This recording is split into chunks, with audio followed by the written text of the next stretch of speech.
नमस्कार मित्रांनो, आजच्या व्हिडिओमध्ये आपण सरळ व्याज म्हणजे काय, त्याचे गुणधर्म काय असतात आणि परीक्षेमध्ये सरळ व्याजावर प्रश्न कसे विचारले जातात ते पाहणार आहोत. सरळ व्याज म्हणजे काय, तर दरवर्षी सारख्याच असणाऱ्या व्याजास सरळ व्याज म्हणतात. आता गुणधर्म काय आहेत सरळ व्याजाचे, तर प्रत्येक शेकड्यामागे एका वर्षाच्या व्याजाची जी रक्कम सांगतात त्याला दर साल, दर शेकडा, दर असे म्हणतात. व्याजाने घेतलेल्या रकमेस मुद्दल म्हणतात मित्रांनो. रक्कम आणि व्याज मिळून जितके दिवस वापरतो त्या दिवसांना मुदत असे म्हणतात. व्याजाने घेतलेली रक्कम व त्यावरील व्याज मिळून होणाऱ्या रकमेस रास असे म्हणतात.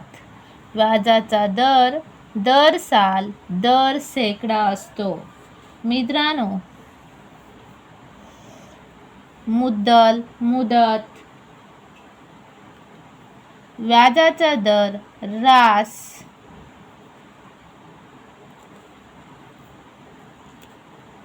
यापैकी कोणत्याही 3 गोष्टी दिल्या तर चौथी गोष्ट आपल्याला काढता येते. सरळ व्याज हे मुद्दल, मुदत आणि व्याजाचा दर यांच्याशी समप्रमाणामध्ये असते. सरळ व्याज कायम राहिले तर मुदत आणि मुद्दल एकमेकांशी व्यस्त प्रमाणात असतात. दामदुप्पट म्हणजेच मुद्दला इतके व्याज होय. मुद्दलाच्या दुप्पट रास होण्यास दामदुप्पट होणे असे म्हणतात. व्याजाची आकारणी करताना ज्या दिवशी रक्कम कर्जाऊ दिली तो दिवस धरतात, पण ज्या दिवशी कर्ज परत दिले तो दिवस हिशेबात धरत नाहीत. त्यानंतर आपण बघूया सरळ व्याज काढण्याचे सूत्र. सरळ व्याज बरोबर मुद्दल गुणिले मुदत गुणिले दर भागिले 100. प्रश्न बघा, दसादसे 10 दराने 500 रुपयाचे 2 वर्षाचे सरळ व्याज किती? सूत्र वापरूया. सरळ व्याज बरोबर मुद्दल गुणिले मुदत गुणिले दर भागिले 100. मुद्दल किती आहे तर 500 रुपये गुणिले मुदत किती आहे 2 वर्ष गुणिले दर आहे 10 भागिले 100. भाग देऊया ह्या 2 शून्याला. हे 2 शून्य गेले, राहिले 50 गुणिले 2. 50 दुनी 100. 100 रुपये. मला सांगा सरळ व्याज किती मिळाले? 100 रुपये. म्हणून या प्रश्नाचे उत्तर होईल ऑप्शन क्रमांक 1, 100 रुपये.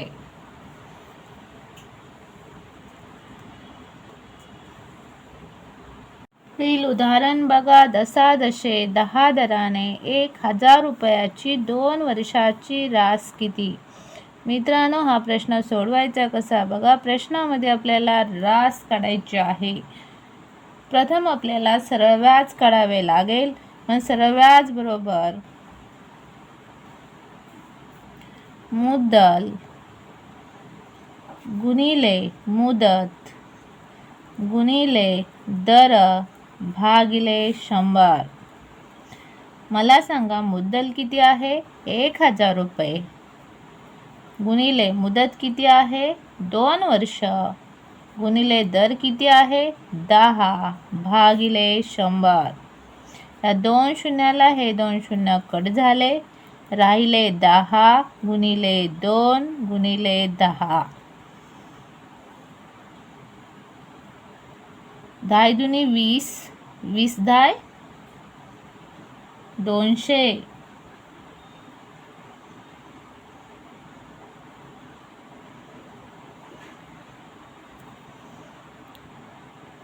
त्यानंतर मित्रांनो रास काढूया. तर रास बरोबर काय सूत्र वापरायचे, तर मुद्दल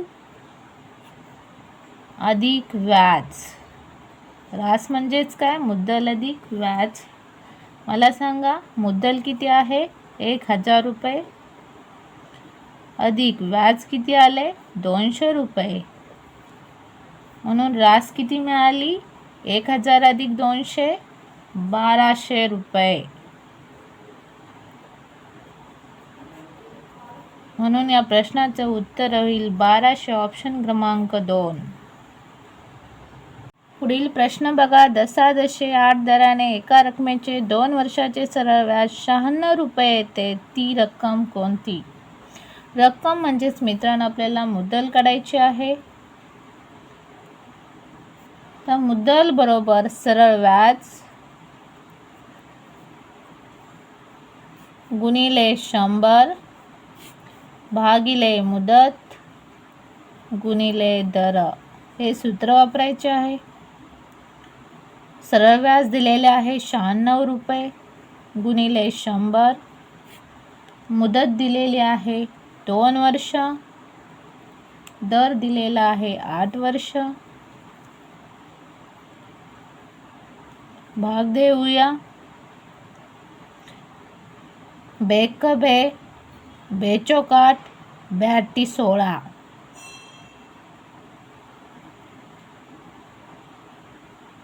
8 एके 8, 8 सक 48, राहिले 6 गुणिले 100, 6 0 0, 6 0 0, 6 एके 6, 600 रुपये इथे आपल्याला मुद्दल मिळालेली आहे. तर ती रक्कम 600 रुपये. म्हणून या प्रश्नाचं उत्तर ऑप्शन क्रमांक 2. प्रश्न 4 बघा. कोणत्या दराने एका रकमेची दाम तिप्पट 10 वर्षात होईल. आता दाम तिप्पट म्हणजेच काय, तिप्पट म्हणून 300 रुपये घ्यायचे. दाम तिप्पट म्हणजेच 300 रुपये. इथं दर काढायचे आहे. म्हणून दर बरोबर काय करायचे, तर 300 मधून 100ला वजा करायचे आणि भागिले मुदतीने भाग द्यायचा. इथं मुदत आहे 10, 10ने भाग द्यायचा आहे. 300 मधून 100 गेले 200 भागिले 10, 10 एके 10, 10 दुनी 20 आणि 10 0 0. म्हणून इथं दर मिळालेला आहे 20, ऑप्शन क्रमांक 2. पुढील प्रश्न बघा. दशादशे 20 दराने एका रकमेची दाम दुप्पट किती वर्षात होईल.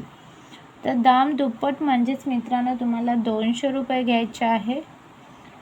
इथे आपल्याला वर्ष काढायचे आहेत. मग वर्ष बरोबर काय, तर मित्रांनो वर्ष काढण्यासाठी काय करायचं, 200 मधून 100ला वजा करायचे आणि दराने भाग द्यायचा. दर किती आहे 20.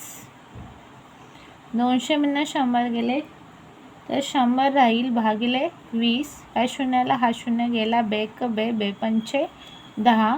म्हणून वर्ष आपल्याला मिळाली 5 वर्ष, ऑप्शन क्रमांक 3. या प्रश्नाचं उत्तर इथे आपल्याला मिळालेलं आहे. जर मित्रांनो व्हिडिओला लाईक, चॅनलला सबस्क्राईब करा. धन्यवाद.